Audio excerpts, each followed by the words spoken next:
Hey, good morning everyone. This is Dr. Michael Yun. Hopefully everyone's having a great long weekend. Today's Monday morning. I just want to talk to you quickly about the importance of stretching almost every day.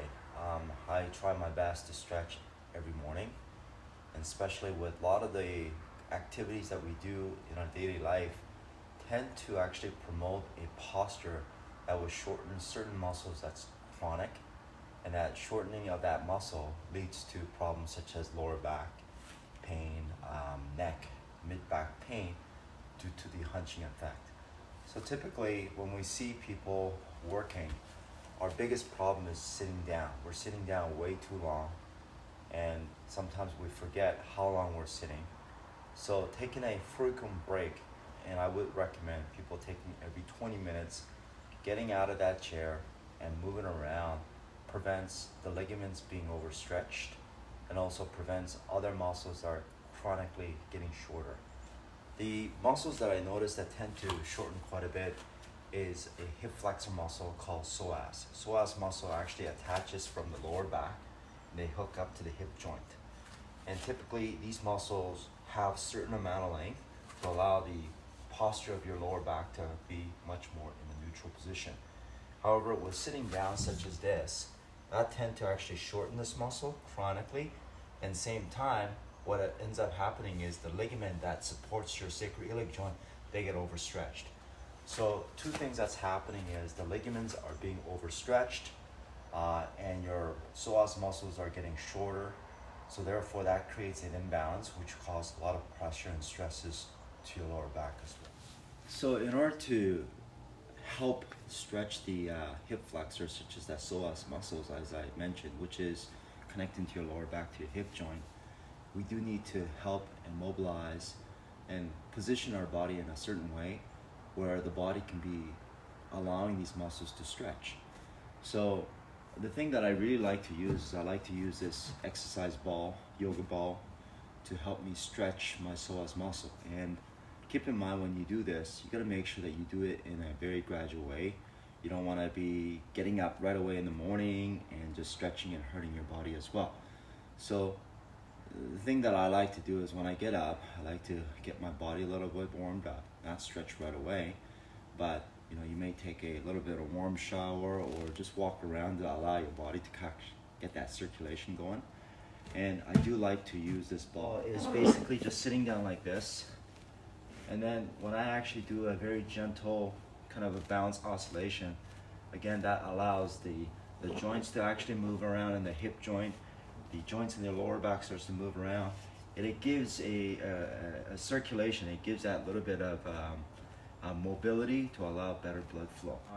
You want to be close to an area where you can kind of hold on to, and so you can use kind of like the wall or a fence like this, and slowly and nicely just kind of lean back. And as we do this, we're actually arching our lower back and gently just kind of look backwards. This allows stretches to the muscles of your front of your neck, the chest area, the abdominal area. Same time, great stretch to your lower back, allowing the abdominal muscle and psoas muscles to kind of elongate. And I can accentuate that by just kind of getting my hand above me to help stretch the hip flexor, the psoas muscles, and at the same time stretching the front of the chest, which tend to get quite tight with a lot of computer and keyboard use. Don't bounce. And again, if you're getting off balance, you can hold on to something to keep balance.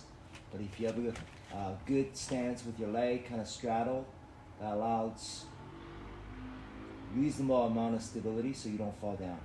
And once that's done, just kind of gently come on up and roll backwards, and then get my legs straight to help stretch the backside of the hamstring and stretch the calf area. A lot of people have tendency to have very tight hamstring and calf, and this is a good way using the ball to help stretch it out.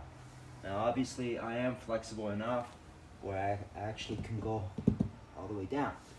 Now if you can't go down, don't force yourself. You can kind of lean forward until you feel the stretch. get your arm up. Again, stretching the whole front of your chest, front of your abdomen. And then just kind of, again, holding this way, lean back to stretch the quads, which is a fantastic stretch, okay? So once that's done, again, forward and back. Some of the stretches that you can do while standing up and holding on to something for more balance is just the quadricep stretches. And typically, I like to hold on to something that's a bit more stable and then grab my ankle. And that helps to kind of bring my ankle towards my buttocks and keeping my body straight, not hunching over, keeping it straight. And then as I do this, what I'm actually doing is I'm stretching the right my quadricep right here, but because I'm reaching backwards, I'm actually stretching the same side of the chest area. It's stretching the pectoris, also stretching the bicep muscle, and then I can actually position my head looking up to help accentuate my stretch even further. So if I'm looking down, I'm really focusing mainly the stretching around my quadricep and a little bit on my chest. But as I look up and kind of help push my leg out, that helps to stretch the front side of the chest as well as the quadricep as well, which is a great stretch. I do the same thing, opposite side, hold it for balance and stretch, look up. So getting your knee on the mat, putting the opposite leg up, almost like a 90 degrees. And what I do is I put my hand on that thigh that's up, and I just kind of lean forward. That helps to stretch, again, your quadricep and the hip flexor. And now to accentuate it, I can put my weight here for balance, and I can put my other hand behind my lower back, and that helps to kind of apply a little bit of weight onto it. So it gives that little bit of fulcrum to help stretch it. And then with my left hand, if I have a good balance, I can look up, bring up, and look up to help stretch, again, the whole one side, the right side of the hip flexor, okay? Look up. So along with the tightness to the hip flexor, which is around the lower back and hooking up to your hip joint, many people have very, very tight legs.